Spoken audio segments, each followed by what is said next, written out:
Welcome to the Catholic Culture Podcast. I'm Thomas V. Muris.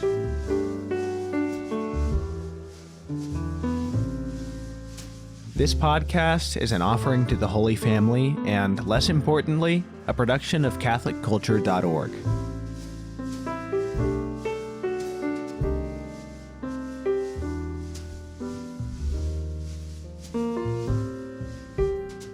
Hi everybody, welcome back to the show. I hope your summer is starting off nicely. Speaking of which, I am on vacation with family this week, so instead of a new interview, I'm going to be giving you another highlights episode. In other words, you'll be hearing some great clips from episodes past, quite far in the past, episodes 34 through 37. So here are some of the clips you'll be hearing. First, you'll hear me speaking with Michael Pekalik about his translation of the Gospel of Mark, and specifically the evidence in that gospel for the thesis that it is the memoirs of St. Peter as dictated to Mark.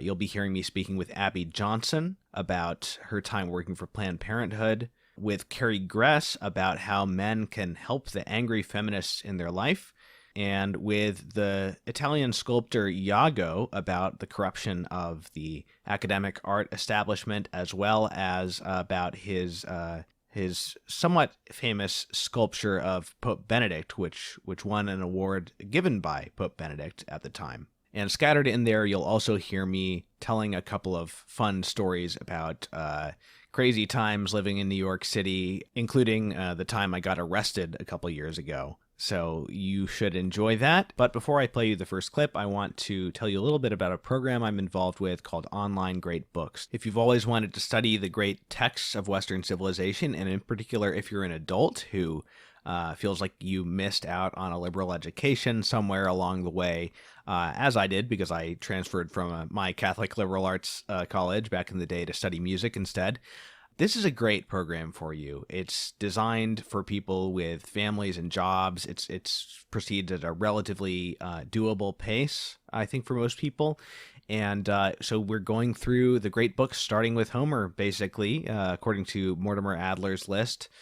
So Homer, Plato, Aristotle, Aquinas, Augustine. My own seminar group has just gotten to Plato's Republic, and I'm super stoked on that because I've always wanted to read that. Never have. As great books programs generally do, this one proceeds by way of seminar discussion rather than lectures. You are reading and exploring these works with like-minded people once a month, or more if you care to participate in extracurriculars, as I do. We're reading a bunch of Walker Percy's novels in a side session at the moment. But it's just a wonderful group of people, very Catholic friendly. In fact, a bunch of people have even become Catholic while going through the program, which is awesome.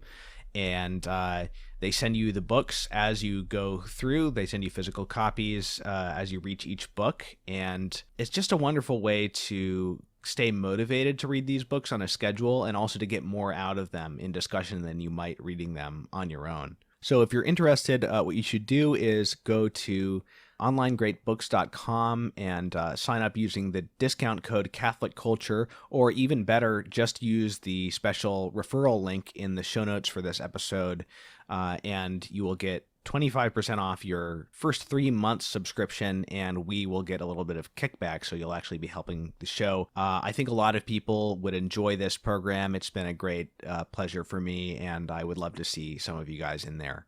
Okay, so first clip is from episode 34, The Memoirs of St. Peter, with Michael Pekalik.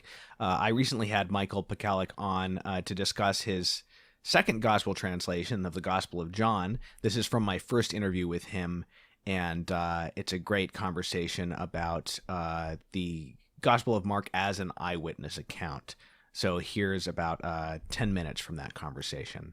So what would be some of the internal evidence? I mean, there's things that you can see in the gospel once you've taken the presupposition that this is the memoirs of St. Peter. But let's say if somebody is looking for internal evidence without being convinced yet, what would be some things in the gospel that might indicate that? Well, yeah, it's just a hypothesis, and, it's judged by its fruitfulness too. So you put the hypothesis to work when you're, reading the gospel, and you see whether it actually is fruitful. Well, there's one very basic thing, is that there are many features of the gospel which, as I've said, and we've agreed, have a kind of are surely derived from an eyewitness. but Mark wasn't the eyewitness, right? So that tends to confirm this tradition. Let me give you a really, I think, startling example of that. So in the feeding of the 5,000, everybody remarks that Jesus tells the crowd to sit down on the green grass. Now, that's pretty interesting. You might say, well, why green grass? Why use the word green at all? Why not just grass? One answer, which is a satisfactory answer, is that the author of that wanted to signal what time of year it was. The grass is green at that part of the world only during 4 to 6 weeks of the year.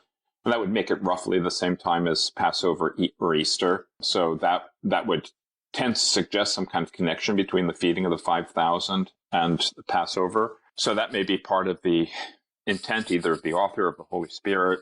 But another thing that green does is, because green is a color, and you can't describe colors, you can just name them, is it evokes what it looked like to be there. So if somebody says the green grass, you picture the green in your imagination. So immediately you're brought into the scene by picturing what it was like to be there. So it's an eyewitness. An eyewitness would say something like the grass was green. I remember so clearly the grass was green at that time. Or how does that hillside look like when the grass is green? Very different from when the grass is brown. So that's one detail. But then it goes on and it says Jesus tells the people to sit down in small parties. And the Greek word is the Greek phrase there, which is unusual, and I think it occurs only in Mark, in all of Greek literature, is it suggests gatherings of dinner parties, like people around banquet tables. Gather in groups like dinner parties. That's the command that Jesus gives. And then when they've settled down and are seated and receiving the bread, the narrator says that they look like, and the structure of the language is the same, but the words have been changed. And now he brings in this idea of flower beds. And this, too, is a completely unusual expression in Greek. So, why change the language at all? They look like flower beds on the hill, or, they sat down like flower beds on the hill. Well, because if you have green grass, and the people are probably wearing white garments because it's expensive to dye clothing, and they're seated in this way, and you're dealing with a kind of common person who's a fisherman, probably tending his own household and so on in garden. That's the language he's going to use to describe it. So the way it looked when you look at these 5,000 or 10,000 people on the hillside, so neatly assembled in little groups that look like plantings of flowers in a garden. That's really striking. That's the language of an eyewitness. And again, it couldn't have been Mark. So, it tends to confirm the view of the early church that was Peter. But then there are other things, like a huge thing about the book of Mark is that there's a kind of subjective story that parallels the objective story. So the objective story is very simple in Mark. It's Jesus is from Nazareth.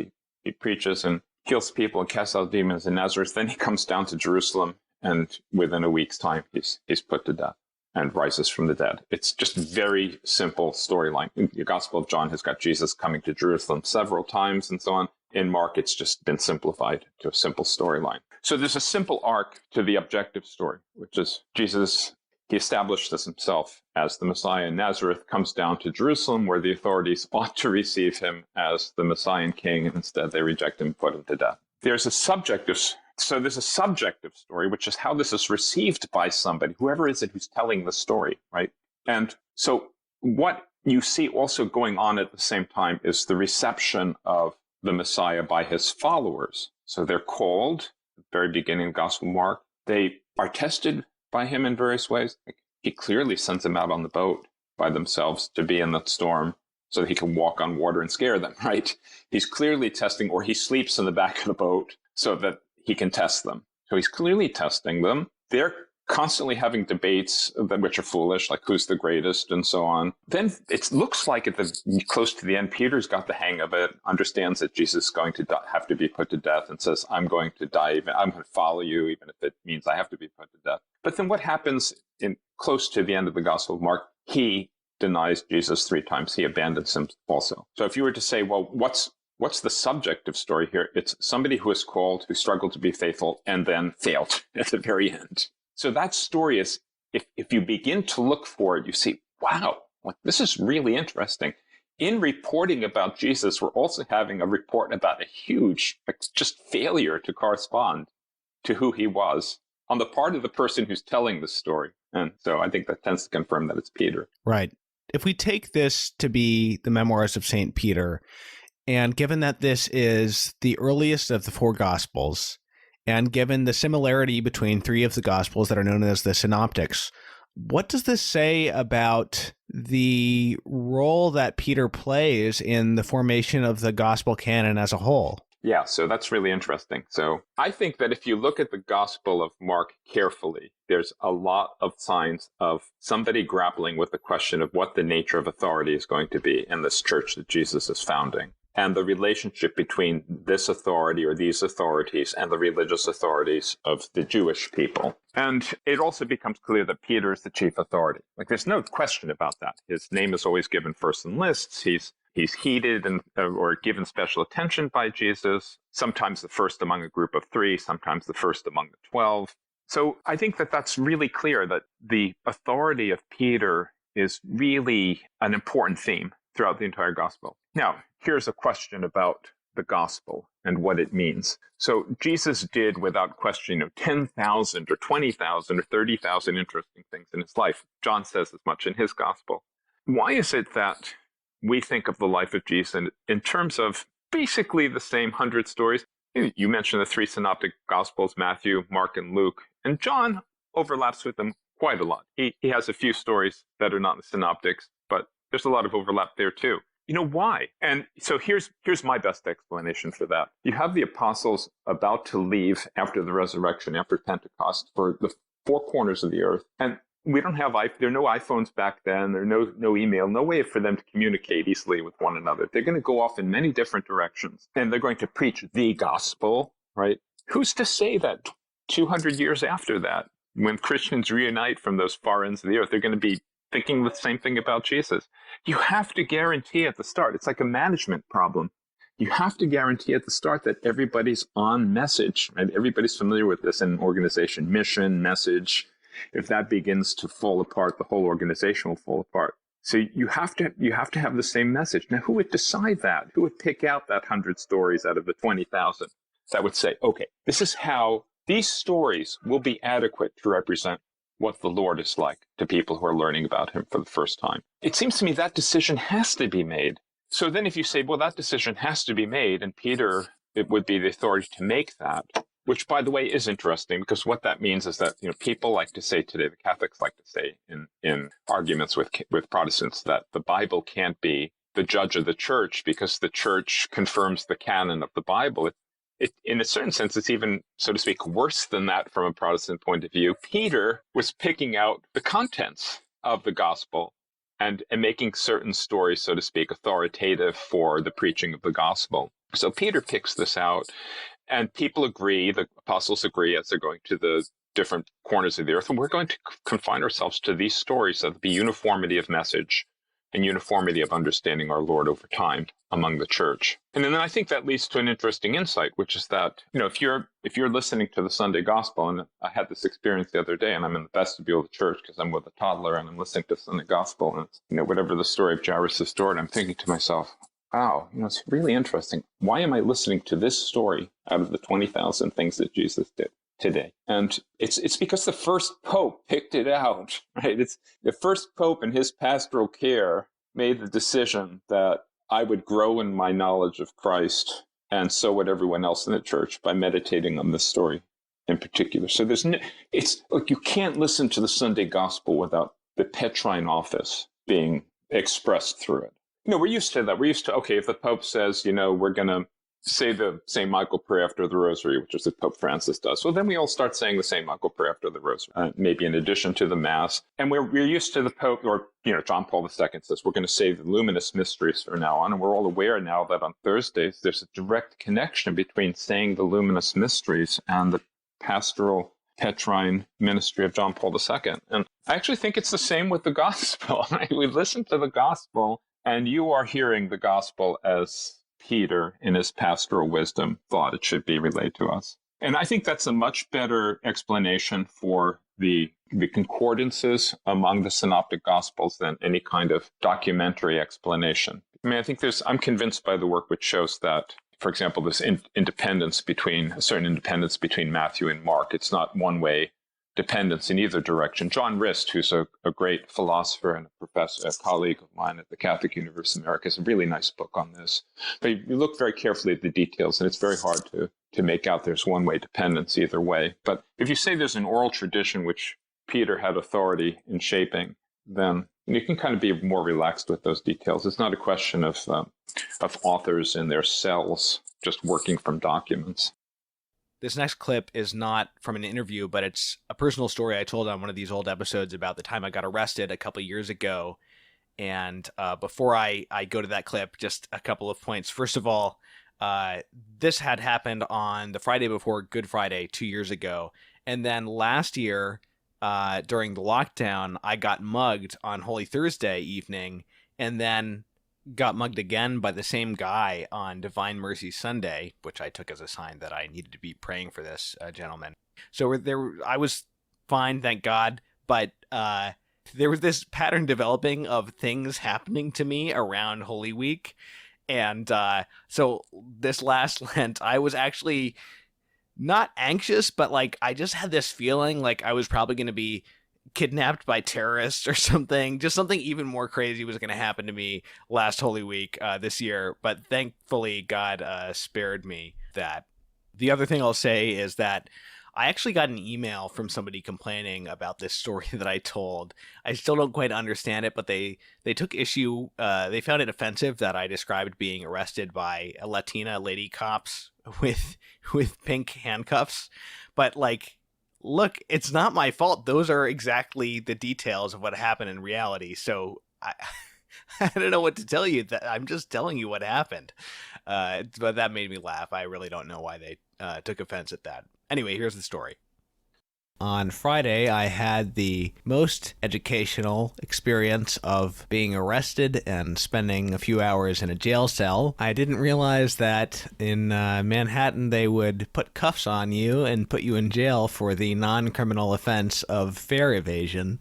But there you go. I was on my way to Mass. I was running a little bit late because I had just finished interviewing Carrie Gress for a future episode, and I got on the bus, and it was too crowded to get on through the front, so I got on through one of the back doors and did not go to the front to use my MTA card. But before the bus left, the doors reopened, and there were two Latina lady cops standing outside, and they beckoned me to come off, and I thought, oh crud, I'm gonna get a fine. But much to my surprise, they asked me to put my hands behind my back and put some handcuffs on me. And of course, I can't fail to mention that the handcuffs were pink. They weren't painted pink or anything, but they just the paint had worn off and the metal had sort of a pinkish hue underneath. So that was kind of amusing. So as soon as they asked me to put my hand behind my back, all of my preconceptions as to how this was going to go flew out the window, because that was totally unexpected, of course.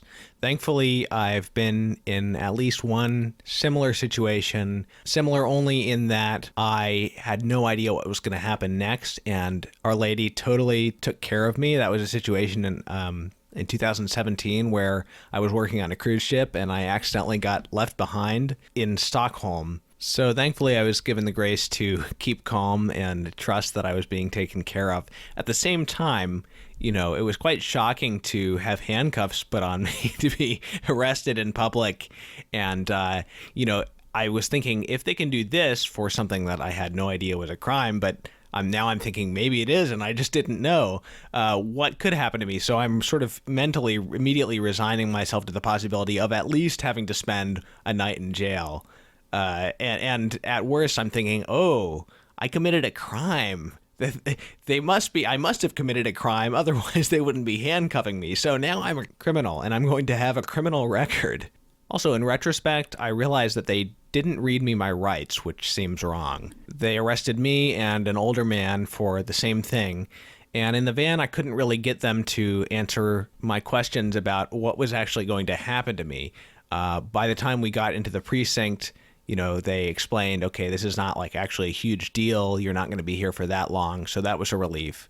So this older gentleman that they took to the precinct office along with me, I felt really bad for this guy. First of all, when they were emptying our pockets, they took this bag of pills out of his pocket, and the officer goes, And he's like, they're for cancer. They're cancer pills. So they take all our stuff. They confiscate my volume 1 of Jurgen's Faith of the Early Fathers series. I should mention that aside from trusting in Our Lady to take care of me, I also have an odd personality quirk in which I tend to see everything as a story, not just in retrospect, but while it's happening. So I'm sort of delighted by the absurdities and the novelty of what's happening. Basically, I experienced arrest and being put in a jail cell like a tourist. Like, wow, I'm being arrested. Cool. Wow, I'm being put in a jail cell. This is amazing.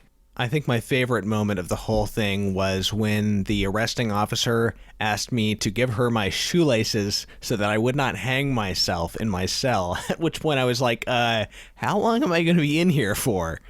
So about 45 minutes, they throw 2 youngsters in the cell with us for the same offense, again, fare evasion. And I think all 4 of us, or at least 3 of us, had Metro cards with paid plans on them. So it's kind of silly that they didn't allow us to, demonstrate that and just go up and swipe our card and be done with it. But clearly they're trying to crack down. Anyway, these kids come in probably about 19 or 20, and I told them that when they first were brought in, I had to restrain myself from yelling fresh meat. And again, I feel really bad for the older man who got arrested alongside me because he, it turned out, had a record. He had been in jail back in 2006 and done nothing since then. And he just had this premonition that they were going to be a pain in his butt. And they were, because, when it was getting towards the time that they were going to put us in the system and let us out, they decided that because of his record, even though he had no outstanding warrants, he needed to be taken to central booking, so he wasn't allowed out yet. And it just really stinks that having a record of any kind would make them treat you worse and inconvenience you more for something that isn't itself a crime. So I'm hoping and assuming and praying that they let him out before too much longer, maybe just another few hours or a night at most. I can't imagine that he's still in there, but that really stunk for him. Anyway, I ended up being in there about 4 hours from like 6 p.m. to 10 p.m., and honestly, it was a great opportunity to meditate on the events of Holy Week, especially Christ's arrest, mainly with regard to the differences between me and Christ. For example, he was meek and mild because he wanted to allow them to abuse him, whereas I was meek and mild and polite with the officers because I didn't want to provoke abuse. So that was edifying in that respect. But the whole thing was very bizarre, and honestly seems kind of like a dream to me now, even just a few days later. So eventually they put me through the system. They took not only my fingerprints, but every part of my palm, even the side of my hand. Like if I robbed a convenience store and karate chopped some object to intimidate the guy behind the counter, they would be able to take my side of my handprint and catch me just based on that. And as they were doing that, I asked the arresting officer, I said, I'm really surprised that you would put someone in cuffs and jail them for a non-criminal offense. And she goes, well, it's not a crime, but it is a crime. What? Anyway, it doesn't look like there's anything permanent on my record. I did receive a court summons, and they said that if I don't show up, they will issue a warrant for my arrest. But they did say, thankfully, that I probably won't be prosecuted because it's my first offense. In fact, I found out that the DA in Manhattan last year announced that he would stop criminally prosecuting fare evasion, which I think is a misdemeanor. So I'm thankful to Providence in terms of that this didn't happen to me back before they stopped prosecuting this. So anyway, that was my Friday evening. This next clip is from episode 35, Moral Blindness and Abortion, and I'm talking to Abby Johnson about a scene from the film about her life, Unplanned. If you do not want to hear some gory details, you can skip forward to the 32-minute and 30-second mark. Yeah, it's very interesting. I mean, that's what I'm sort of trying to hone in on here, is these little nuances of the spirit and psychology that, allow these decisions to happen. some of the aspects of the film that I found most interesting. The big scene that everybody's talking about is the scene that is shown at the beginning of the movie in sort of a flash forward. And it's the scene where you witness your first abortion on ultrasound. Well, I guess the only one that you witnessed on ultrasound. And you see the baby trying to evade the abortion, essentially. And that's what does it for you. That was what got you to leave. There's a scene earlier in the movie that I'm really curious about. And it's the scene where you get your promotion and your boss takes you into what's called the POC room. And that stands for products of conception, but your coworker jokes that it stands for pieces of children. And can you explain what this room is exactly? Yeah, so it's after every abortion, everything that's suctioned out of the uterus has to be examined.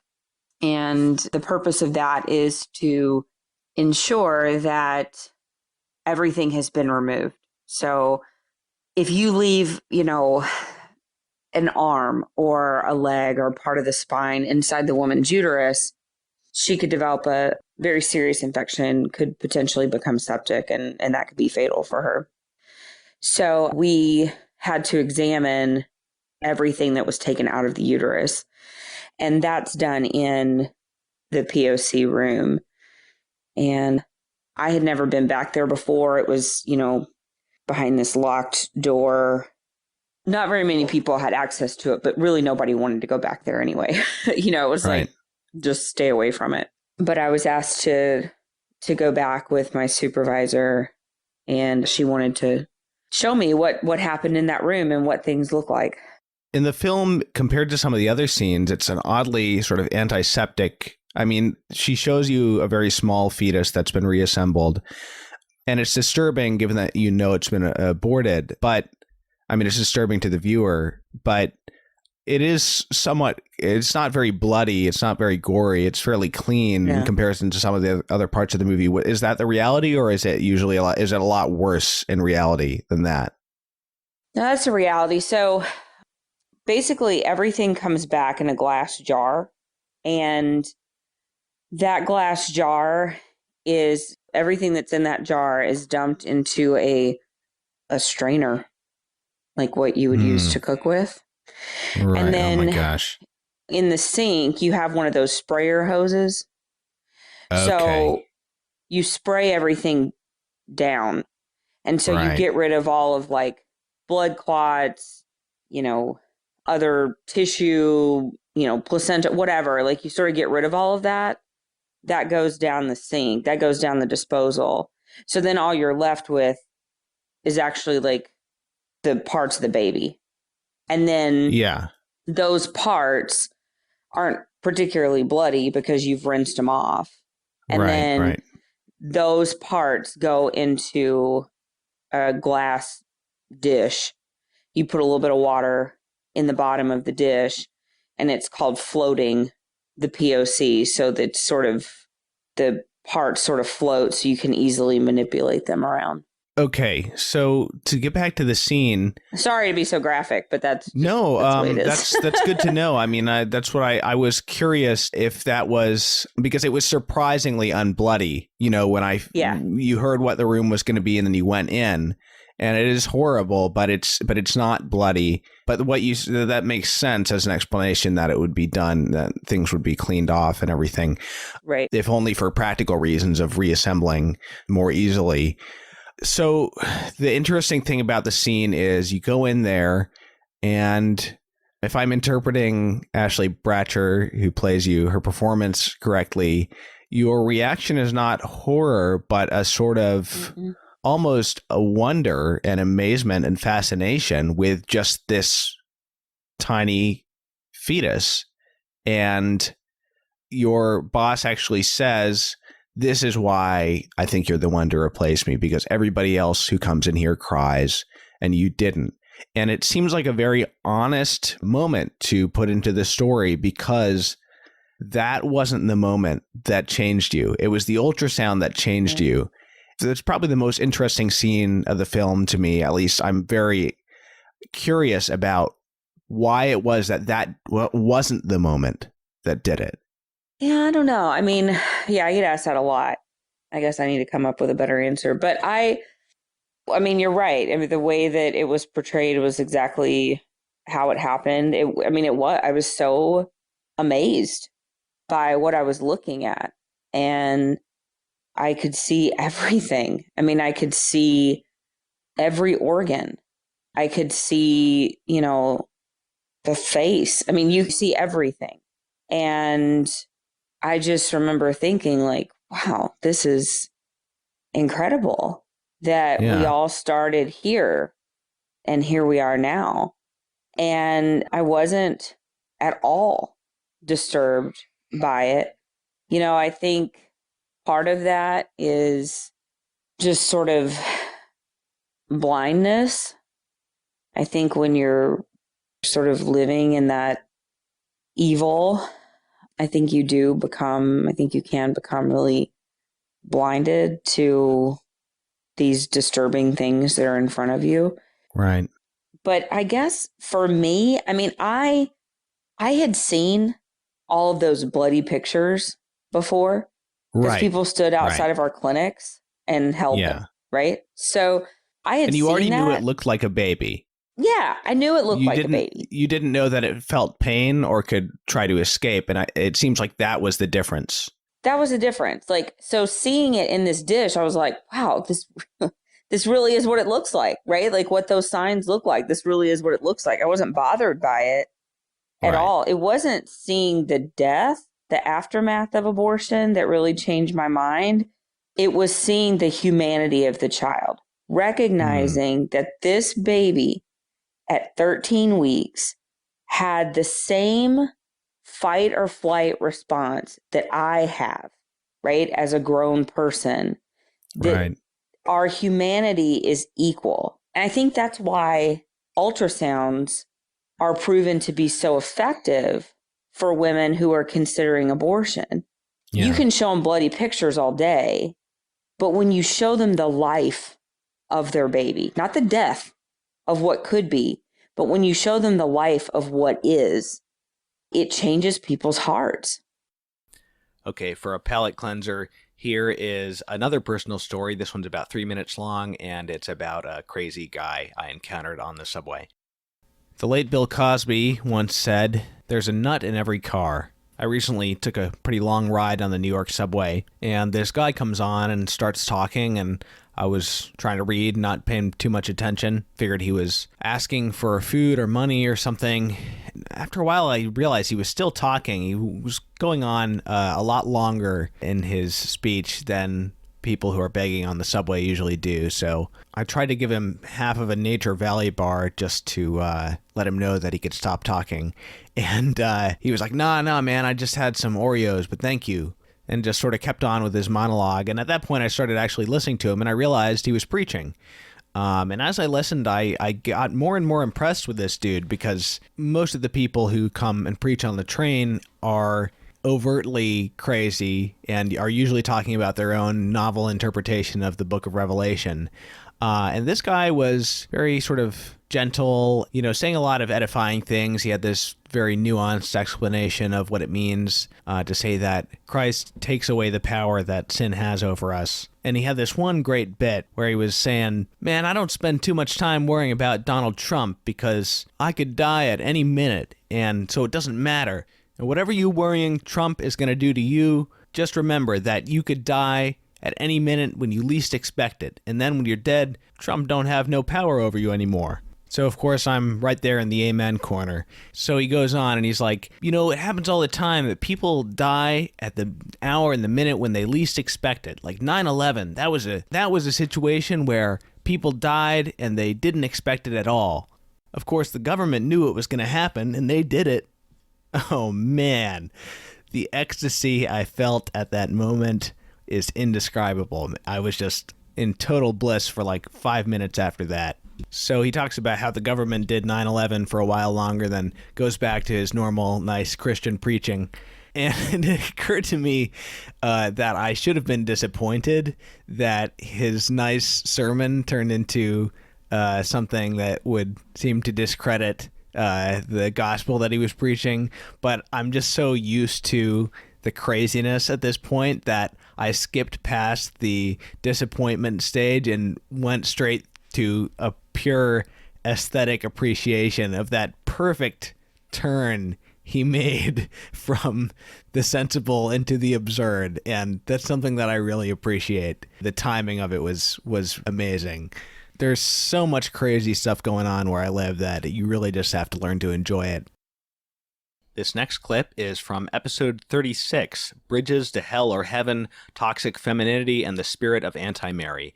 And in this, Carrie Gress and I talk about how men can help the angry feminists in their life, including, of course, correcting them in the most effective manner. At one point in this clip, I tell a little story about a friend of mine and the woman who ended up becoming his wife. And you may be interested to know that that's actually about Catholic Culture's own James Majewski, who hosts the podcast Catholic Culture Audiobooks and co-hosts Criteria, the Catholic film podcast, with me. And actually, Karina, his wife, you can hear her voice occasionally on Catholic Culture Audiobooks as well.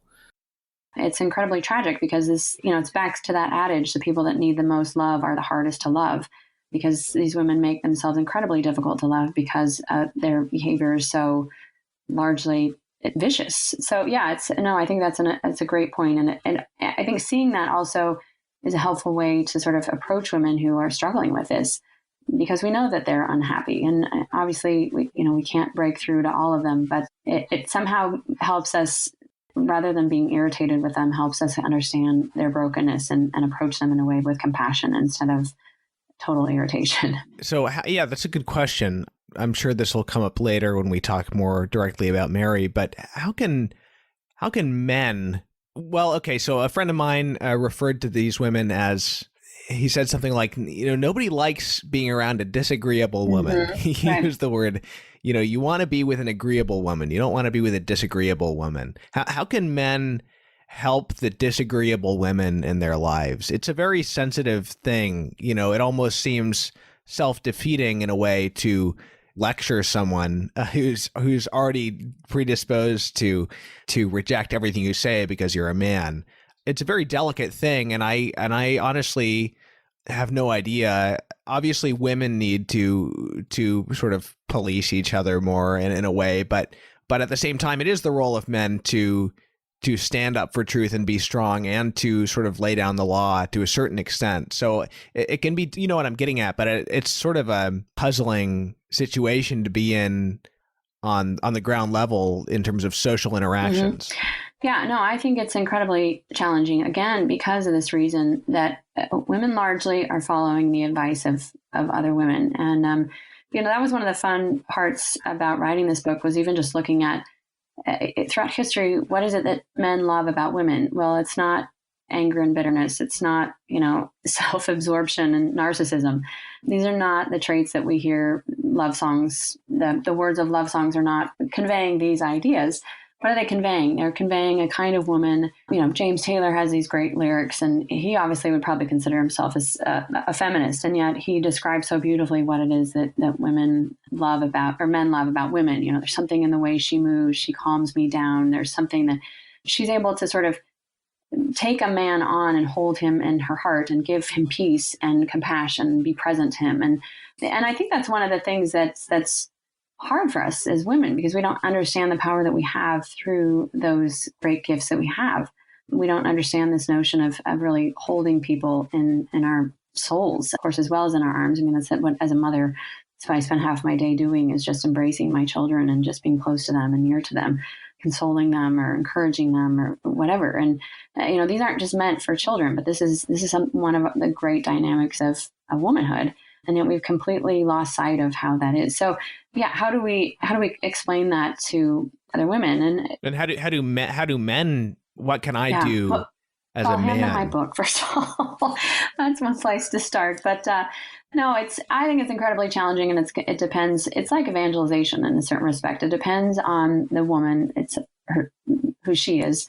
And I know in my own case, I had some great friends that were like older brothers to me. One in particular I can think of, who actually would tell me, two now that I can think of, actually. One was in college This friend of mine, we were both on the tennis team together, and he just said to me, it's really unattractive when a woman curses and or uses foul language. And I just took it to heart. It was like, wow, I never really thought about it before, but maybe it is. And I just stopped doing it. And then later on in graduate school, another friend just said, he wasn't like lecturing me, but it was just one little comment like that, that kind of behavior really undermines men and doesn't make them feel like they can be your friend or be comfortable around you. And, it's those little things that, again, it's hard because you never know what a woman's going to be receptive to because of the fact that we've been so conditioned to think that these things are awful and what men have to say isn't important. But I think a woman who's worth her salt will, maybe will take it to heart and think about it and consider it. And I think the women that are, women, I guess it's in many respects, we have kind of a great opportunity because so many women are so incredibly unhappy. And, on the one hand, it's hard because we're so broken. But on the other hand, that kind of brokenness opens us up to truth in a way that wouldn't happen if we weren't in pain. So, yeah, I think it's incredibly hard, but it's important that people say something, that they speak up instead of just allowing the behavior to continue to sort of tear the family apart or tear relationships apart. And I have to say, it was striking to me, having seen Unplanned. That dynamic plays itself out all the time where you've got Abby Johnson, who's, she's working at Planned Parenthood. Well, her husband hates it. Her parents hate it. No one around her is really supporting her except for these other women. And was them obviously praying for her and them, loving her through that, but also being very clear, like, we are not happy about this. That kind of relationship where you can communicate those things, but in a loving way, I think over time is really where the fruit is instead of, running away or severing it. Because again, this is just, women have been had the wool pulled over our eyes for so long that it just takes a long time to sort of start seeing reality as it is again. I can't remember where I read this, but it was something I read where it basically said the position of the church, or at least of the fathers, is that if only Eve had sinned, original sin would not have been transmitted to the whole human race. Yeah. That it was Adam's, that she started it, but that it was Adam as the actual head of the human family who put his stamp on it. And so, of course, men have to be gentle and courteous with women. But I do wonder to what degree, if men just said, okay, this stops now, would it just stop more easily than we might think? I have a friend who just got engaged and his fiance is coming into the church. She was raised by atheists and had no religious background at all. Very, very leftist. And the thing that sort of, she changed her views on everything in an extremely short period of time. And what started it was having their first argument about sort of moral issues was about abortion. And she said that after that, everything just sort of fell into place. But what happened in that discussion, what they both agreed on was that he was the first man in her life that hadn't just sort of backed off when she started crying. In other words, she in this argument started crying, and he didn't let that intimidate him, because that can be a weapon, right? Yeah. He didn't let that intimidate him into not saying the truth or backing down. He wasn't screaming at her or being a jerk, but he was just being firm and being like, no, you have nowhere to hide on this. You don't have any room to stand here. And she was like panicking because her, this ground was being taken from beneath her feet, but he didn't let up in the interest of truth. And certainly out of concern for her as well, out of love for her. And so there was, just thinking about it, reflecting on that more now, it was like there was that firmness in advocating what is true and not being intimidated by sort of the feminine arsenal, but also that firmness, in a sense, I think provides a sense of security when you have let go of those things that you were clinging to.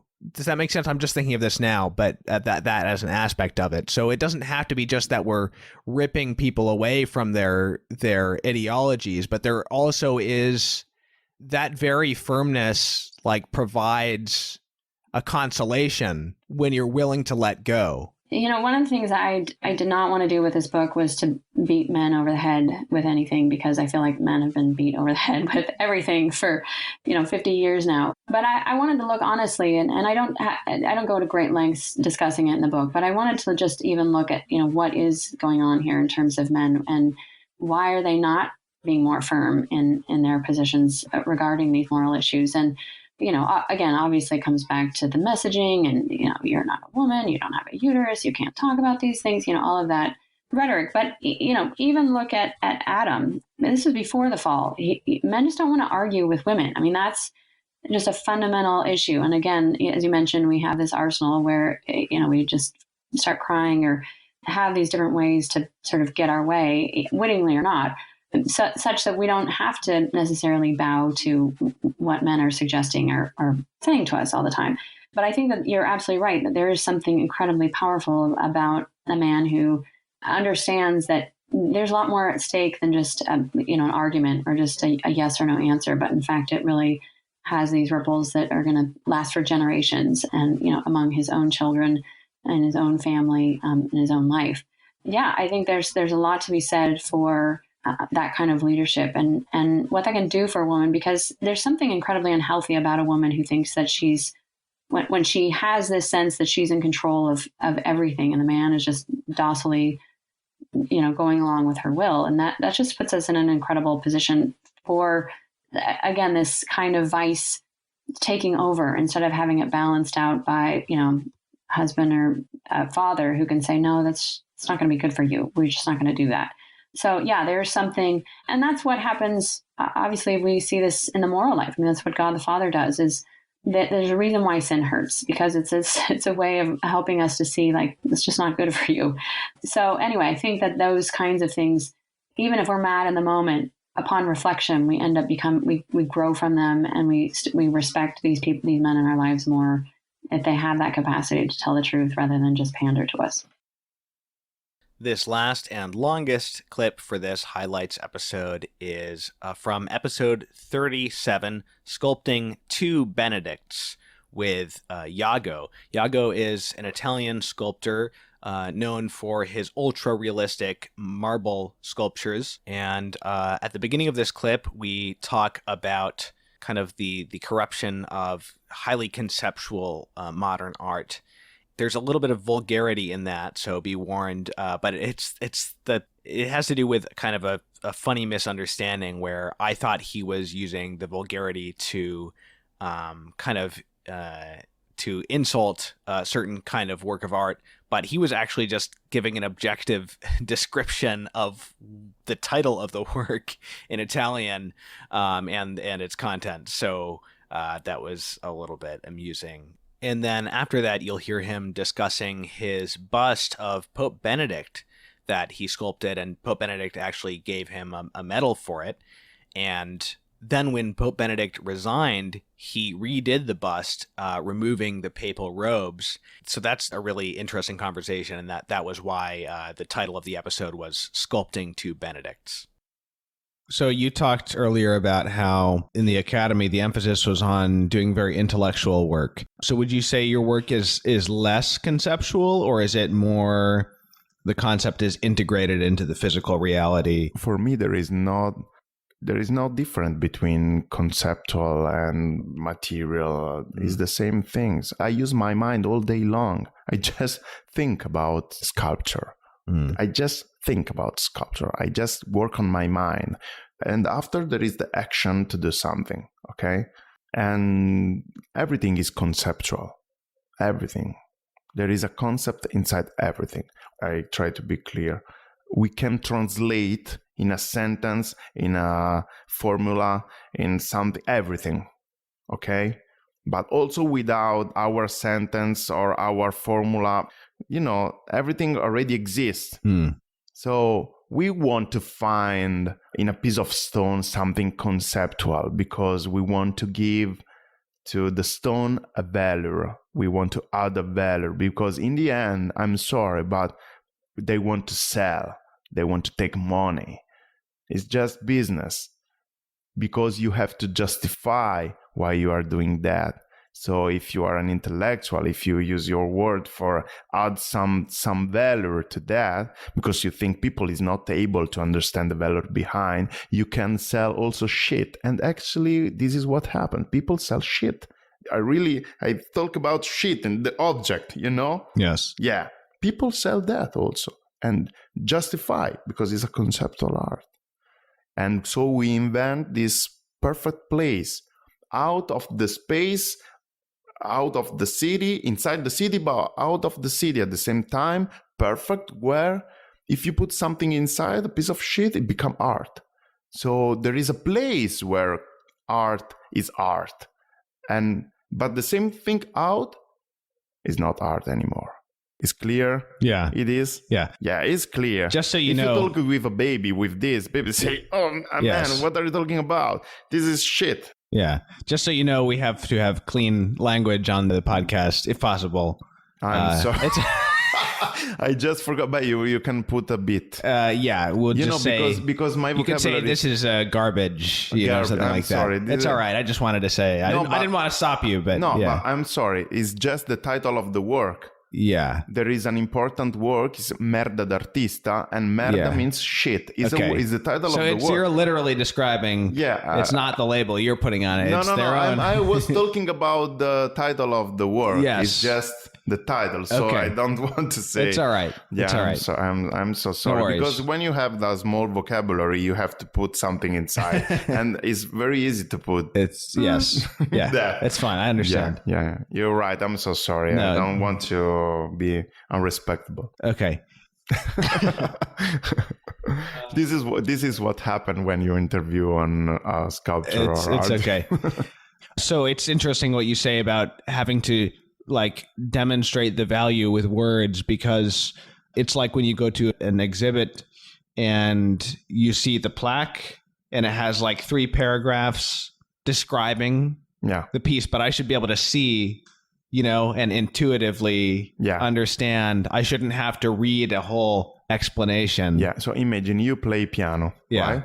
Okay. Imagine if after the concert you have to say, okay, wait, people, it's not finished. I have to explain. Yeah. What you have to explain? Yeah. What? Something changed when you are talking about it. People don't want to leave. People go out.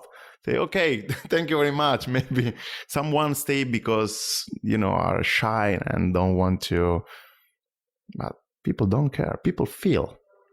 We have to stop to add something. Nothing to add. Yeah. We just talk about everything. We want to explain everything. You know what? Why? Because we understand nothing. We understand nothing. And you know why? Because there is nothing to understand. Everything already exists. We want to talk about music. We want to talk about... People read a poem and after explain. Why you read a poem if you have to explain it? Just explain. Why I have to lose my time for, what is this? Explain me. When you have to explain something, there is a problem. It's not clear. So next time you have a concert, you just explain the concert. Don't play. Don't even play. Don't play. Why? That's right. Explain your concert. Yeah. Let's talk about your piece, Habemus Papam, the original version. Yeah. What led you to sculpt Pope Benedict in the first place?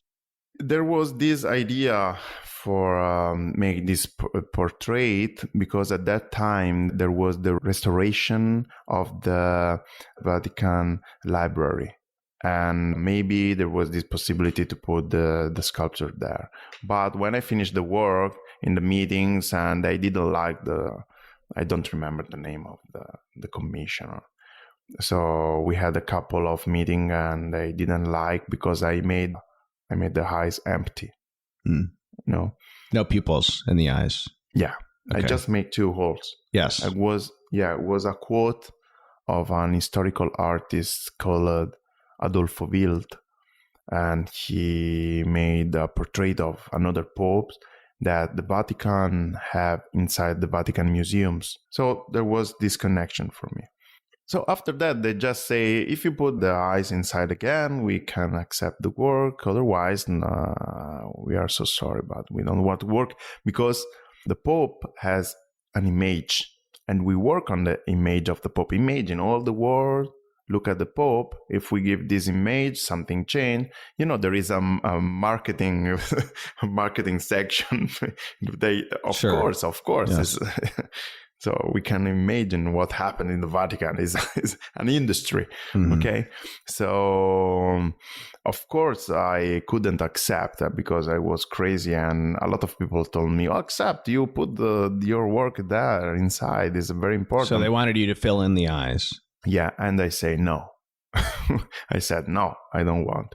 So I just take the work for myself, and was good because I exposed in the Biennale of Venice, exposed in the Reggia di Caserta, and the life of that work changed. And what were you thinking about when you were sculpting that original? I mean, was there something about Pope Benedict that you tried to bring out in that bust? Something about his personality? I tried to do something just in the traditional way, respecting what already exists all around in the Vatican environment. Okay. So I tried to stay in line, but was something that I didn't like. And for me, it was very good that I didn't accept, because now, if I had the work inside the Vatican, now, I'm talking about now, and was maybe something that I couldn't accept to have there in my name. Did you not? You didn't like it, other than what you did with the eyes? No, absolutely, I didn't. Because you were trying to imitate a style.